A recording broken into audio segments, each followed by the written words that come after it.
Powered by the Inside the Birds podcast. Now, live from inside the Matt Black Kia Studios. This is Football at 4. Football at 4 is powered by the Inside the Birds podcast, and it is brought to you by PropSwap, America's sports betting marketplace. Sell your sports bet and take your profit. Find out how at PropSwap.com or download the PropSwap app today.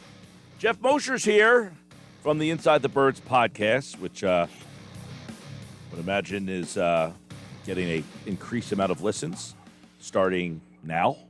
How are you, Geoff? It has been. I've been doing well. How are you, Mike? I'm good. It's nice to be back into the fire of all the flurry of things that are happening. I mean, Eagles camp, Flyers free agency, the NBA draft, Phillies at the trade deadline. I mean, this is a summer that you usually don't get. I mean, this is a very unexpected mix of things here. But the Eagles obviously take center stage. And Howie Roseman and Nick Sirianni, unexpectedly, the duo spoke today, and I thought had some very interesting things to say. I guess we can start off at the top of the list, which would be Jalen Ertz. Neither one really wanted to say he's the guy, he's the starter. They did say he's taking the reps with the ones. He's worked hard. He's earned that. But they say they want him to take the reins in. Can you read between the lines to say they're just saying this and they're continuing this charade, or is there something more than that? I think it's just consistent with what Nick Sirianni has said since he's gotten here, and what he has said has been echoed by Howie Roseman in the front office. It's about competition. You have a very young player in Jalen Ertz. He was not a top 5 pick, so it wasn't, so obvious that you just hand the guy the keys to the offense the way Doug Peterson did with Carson Wentz when he got here. They're still in a fact-finding mode, more so with Jalen Ertz. And for those who were disappointed or upset or read too much into the idea that they wouldn't name him the starter, I always said, you'll get your answer at training camp. You'll see. He'll be out there with the first team on the first day and throughout camp. He is the starting quarterback right now. And the only reason they're not saying it is because they do want to see him, knowing that he's running with the ones, take the reins and see how he does.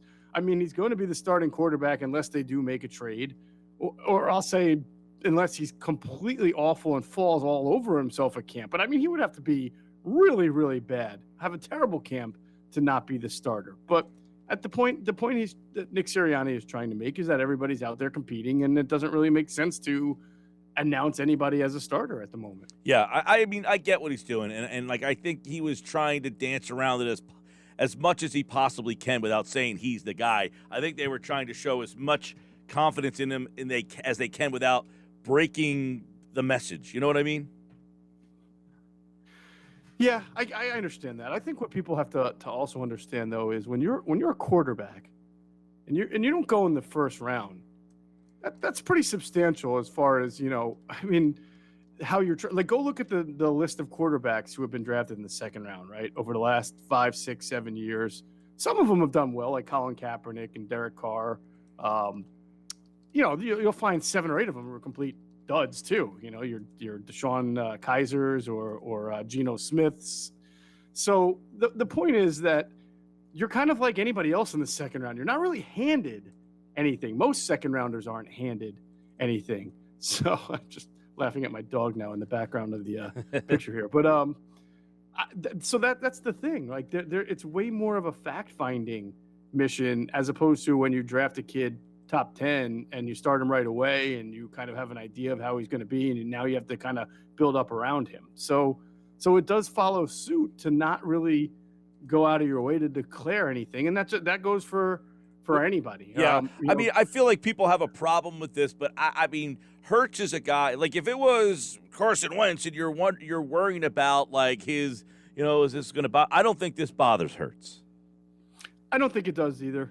Although I have to admit, I think as a human being, he'll probably never admit it, but the idea that you're constantly hearing about Deshaun Watson, it was asked in the press conference today, I don't think it per se impacts him professionally on the field, but just as a human being, I'm sure it's not so great to always have to hear and have in the back of your mind that I could be playing really well and it still may not matter.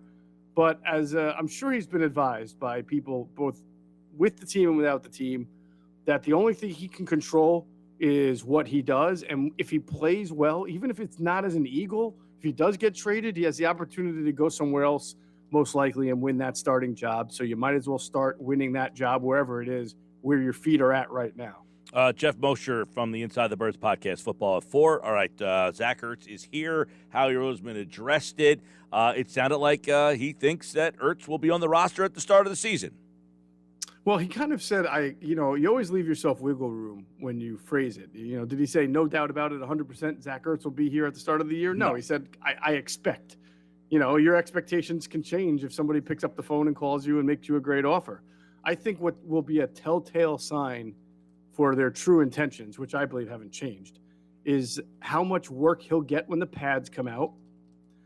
And if you're really truly planning on having Zach Ertz in your offense, then you're probably planning on playing a lot more 12 personnel than maybe you originally thought, because you're not going to have him there and just sit on the bench doing nothing if you think he can still contribute, right? Today, he was in and out of the team, and this is just day one, so don't read too much into it. Mm-hmm. But by my count, there was not a time where they were out on the field offensively in a 12 personnel package with Ertz and Goddard on the field at the same time. So what does that tell you? I don't know. If it's that way 2 weeks from now, I think you'll get a pretty good indication of what the plans are. If they're going to be heavily 11 personnel, then it's hard for me to think that these two guys are still going to be on the team together. Yeah, because Sirianni was asked, hey, does that, change? Do you have to play more 12 personnel? He didn't indicate that, we have to play more because we have two great tight ends. He kind of tried to say, no, we could K in 11, and then you just have to figure out what we're doing. Yeah, training camp really, for those, we weren't there last year. You got a great reminder today of how open-ended every single comment about everybody and everything is. I mean, everything's possible. Anything can happen. Everybody's just working really hard. Everybody's competing. There's no starters. We're just here learning everything. It's very hard to nail these guys down on specifics on day one of training camp. Yep. All right. So that being said, do you think that's Ertz will be here? I don't. I really don't. I still, I said it with Josh the other day. I still struggle with the idea of having an $8.5 million backup tight end a year after you sold your fan base on the important economics of having a backup quarterback drafted in the second round because he's cost controlled. Like, why is it? It's very important position, quarterback, and it's important to not have to spend 7, 8, 10, 15 million on a backup quarterback this day. So you draft one in the second round. That was their rationale. Economic. Okay, what's the economic rationale of having an $8.5 million backup tight end? Can you find one? Does that make sense? Not to me. No. I agree. So we'll see. By the way, I guess Nick Sirianni got an introduction to live press conferences in Philadelphia today. Because of his kid? Just in general, the jockeying the course. jockeying for position to get your question in. How many? Now, was this a live setting? Was the Zoom gone? Yeah, the Zoom was gone. It was a live press conference, so it was kind of sort of normal-ish, I would say. There were not any one-on-one interviews or even like kind of scrums. Every interview today was a podium, outside podium interview. I think Jalen Ertz was the one who was seemingly most taken aback by how it works here, because at one point at the end of his press conference, as guys were trying to shout their questions out, he goes, oh, that's how y'all do it here? Like, you just start shouting over him. It's almost like, how it is in college. Everything is like very segmented. I'm sure they call on certain guys to ask questions. It's not a free-for-all like it is. It's like its own sport here in Philadelphia. So I think he was a little surprised by that. Well, a year, like, for doing it for your rookie season and being on Zoom had to be way different than looking at all these people just like firing questions. And they all, how are you feeling? What do you take? And, I got to pay the rent. I mean, he obviously was a little wide-eyed at first, but it seems that, I don't know. You mentioned it. I mean, he's gone through this before, Ertz. So I thought today he handled himself pretty well. Yeah, definitely. And I will say this, for as much as the public likes to think that there's a real adversarial relationship between players and media, and they really get a kick out of any time, one calls out the other or vice versa. All 6 guys, I think, who came to the podium, we're talking Brandon Graham, Jason Kelsey, Fletcher Cox, Devonta Smith, Jalen Ertz, and I'm probably missing someone. But I think every single one of them sat down And before it started, looked at the media there and said, you know what, it's really good to see you guys in person again. It's nice. It's good to have interaction that's not kind of, coordinated, but, stream of conscious sometimes. And just to have people kind of make, anything in life, you make connections with face and voice and things like that. Well, I was wondering because I know the Aaron Rodgers presser today, they had people there. They also had people on Zoom. So it was really? They let people that were there really dominate it, and then they said, all right, we're going to take a couple Zoom questions for people who were not able or weren't allowed or for whatever reason were not there. That's why I wasn't sure. Well, I think about that, and I'm talking out of place here, but just speculating. One, there might have been a lot of national type of media who wanted to be in on that press conference who, for obvious reasons, couldn't be there because of where they're located. Or two, Wisconsin, the way like Milwaukee is 2.5, 3 hours, right, from Green Bay. So maybe it was a way to get like media who are not from or in Green Bay at the time as part of the press conference while limiting how many people are actually at the Green Bay itself press conference, because they are doing that here in a smaller sense there, that we are a part of tiers.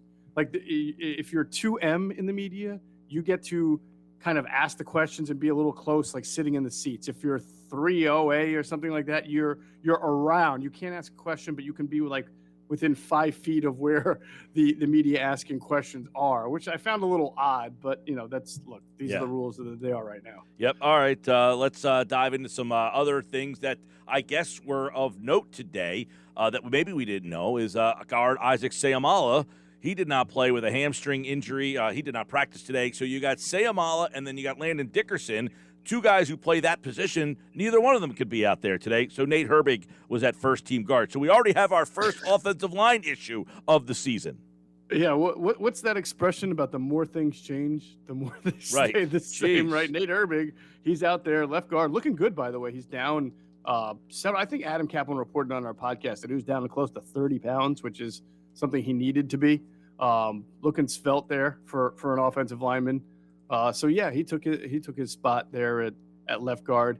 The funny thing is, the Eagles don't tell you how these guys got hurt, and you wonder how there are 6 or 7 guys who are out of practice on day one when they haven't done anything. I don't want to make assumptions, but I think a real big part of our Q&A that dropped this morning with Quentin Michael and Jason Avant was they talked about that conditioning test that the whole team has to take before the start of practice and before the start of training camp, and how difficult it can be. And certain players at certain positions have to run gassers in a certain amount of time. And there have been times where guys got hurt taking that conditioning test. And just for an example, and I don't know if this is exactly the case, but Quez Watkins was listed as out today. And what the team wrote was incomplete physical, which is, for a wide receiver to get to camp and not be able to complete a physical. I don't know if that's related to the conditioning test or something else, but I'm sorry. I mean, when you're a second-year wide receiver who's I think a 6th-round pick trying to make the team, that can't look pretty good that you're already out because you're not able to get through your physical unless there's something different about this. But it just doesn't have a good look to me. All right, let's stay at wide receiver. Obviously, Jalen Reagor, last year's first-round pick. People were saying, all right, I want to see him. Well, he was limited. What's the story there? Yeah, he was out there for warm-ups and he was doing things. So at first there was some uncertainty about whether or not he was going to practice. And then he kind of late came off the field. So it looked like maybe a decision was made there even before he did anything, that they were going to be cautious with the lower leg injury that they said he has. It's my understanding it's minor and that he could be back very soon. And that this was kind of just to make sure that you don't want to get this guy hurt day one overdoing it. So It was a very short practice today by camp practices anyway. So we'll see. All right. Devonta Smith, the first thing is everybody talked about this guy catches everything. Well, of course, the first tweet I saw was Devonta Smith dropped the pass. Is it the Philadelphia hands getting shifted over to him? God, that would just be so Philadelphia, wouldn't it? Right. Or he's got some kind of Markel Fultzian, Ben Simmonsian thing of not being able to catch the ball all of a sudden, but I don't think that's going to be the case. But it was fair, and he even said it himself in his Zoom conference. Today was not his best showcase. Which is so wild that here's this guy, who has all this hype coming in. You draft a wide receiver number 10 overall, and he comes out and says, I didn't really have a good day. No, I know. It's not great. And look, you at least want accountability. It's not like he tried to hide it. He dropped a few. I thought his route running was just kind of, for a guy who's been all business and coming out of Alabama, I would suspect that on day one, it was just a little bit of pressing. And sometimes when you're in your head, you tend to play slowly and react slowly. So it might make it look like you're doing things half speed out there, but it's not necessarily laziness. It's just like you're caught up in the moment a little bit. And maybe that was the key. I know that's hard to believe because of everything that he's done in his college career in the big stage, but this is not Alabama. It's Philadelphia. So we'll see. All right. Football 4, Geoff Mosher's here. We have so much I want to kind of hit on. Who got the reps at left tackle? Do you have I know we don't have a starter there, but did you get a read on the way that they are going to approach this? Yeah, and by the way, a lot of the 7-on-7, 11-on-11 today was mostly red zone and a little bit starting at the 20 moving, but there wasn't a ton of it, so it's hard to, I didn't track, but I saw Jordan Mailata and Andre Dillard at left tackle. Was it 50-50? Hard to say. Can't keep your eye on everybody, but it seemed that way to me. So that's definitely something that we're all going to be keeping an eye on as well. All right, so let's go to the defensive back. I wasn't here the other day. I'm sure you discussed it with Josh about Steven Nelson. But what does that do for this defense now that Nelson was out there? I guess it puts Maddox right in the slot. I mean, I guess the question would be, do you think Maddox would have been on the outside? Who was the guy behind Nelson? Like, there's a lot there to me that I think is interesting. But what does a Slay, Nelson, Maddox secondary do for this team? It gives it stability, I think, and it puts the right people in the right places. Steven Nelson's a decent enough outside corner to be your number 2 corner. He's not going to be perfect. There are going to be games where after the game, we're like, everybody wanted Steven Nelson for this. That's just how it works in the NFL. He's going to see a lot of targets because he's the guy opposite Darius Slay. But if I put Devonta Maddox inside in the slot where he'll compete, he did get first-team reps in the slot. There was a lot of zone today, by the way. I would say mostly zone coverage today. And I don't know if that's because it's going to be predominant in Jonathan Gannon's scheme, or I've also been told that a lot of times it's best to start off with zone because you're working on eye discipline a lot, and you want your defense to see things in front of them and, patterns and something like that before you start getting into man coverage and just having them run around. So it's a lot of it is a learning process too. But yeah, it just puts the pieces in their place for now, Mike. But then once there's an injury, which there always is, right? Yes. Kind of throws everything out of whack. Well, I talked earlier about this motion, see if you agree. Every deficiency they had, they upgraded. Every deficiency they had. On defense. I mean, the second quarter last year was awful. They're better there. I thought Mills was okay. I would have to imagine Harris is better than Mills at that position. The linebacker, I guess bringing Wilson's better than whatever you had there last year. I mean, it seems that every spot that you had a problem, I'm not saying that you're significantly better, but they have upgraded the deficiencies that plagued them last year. How much? Yeah, I don't know. That's fair to say. For their immediate holes, they filled them. Do I think they're the deepest? Not even the deepest team, but have they been deeper in the past from 2017, 18, and 19 at cornerback, safety, defensive tackle, and even linebacker? Yes, they've been deeper at those positions before. But you were right. At the end of January, if you were to have the Eagles, line up in February and play a game, they had no number 2 corner, no number 1 linebacker. You're correct. Not a lot of depth on the D-line or a pass rush because of guys who were left. So I agree with you. They filled starting spots or spots of need. They're just not as deep as you would expect a team that really wants to compete, right, for a Super Bowl to be. And the way I kind of look at it is, do I think Steve Nelson's worth 4 or 5 wins? No, but what he does is he allows you to compete in 4 or 5 games that you probably can't compete in, and now that game is kind of in limbo because you have a competitive NFL player at that position. Yeah, that's where it goes back to you have the right pieces in the right places. You have Avonte Maddox who now can be inside where he's best. You don't have to rush Zach McPherson onto the field as a 4th-round pick. You don't have to play Michael Jacquet, who's not ready to be a starter just because he has good size on the outside. So, yeah, it completes you in a way that you can line up, play a game, and harbor competitive expectations without thinking, well, we have such a sore spot here that there's no way around it. Give me a quick offensive and defensive observation you made today. Well, I thought Jalen Hurts didn't have a great day. Tried to thread a couple of windows. That's in the not red a great zone. observation. Damn it. You didn't say a positive one. You just said an I'm observation. I'm kidding. No, he threw, he tried to thread one to Gainwell. Got picked off by Josiah Scott. There was a play where he rolled to his left, pretended to tuck it like he was going to run, but then kind of pulled it out, and it wasn't fooling Darius Slay because he batted it away.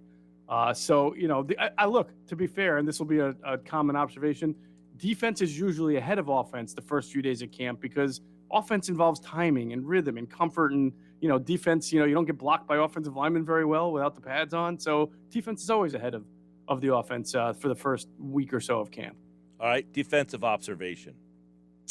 Well, I did tell you that they played a lot of zone, a lot of two deep coverage. So Milton Williams, the rookie third-round pick, who is a defensive tackle, at least it was announced as one, played a lot of defensive end in the sub packages there. So that was kind of interesting. And then also, when Hargrave and Cox come off the field as your starting defensive tackles, it seemed like the first two guys on were Hassan Ridgeway, as you would expect, and T.Y. McGill.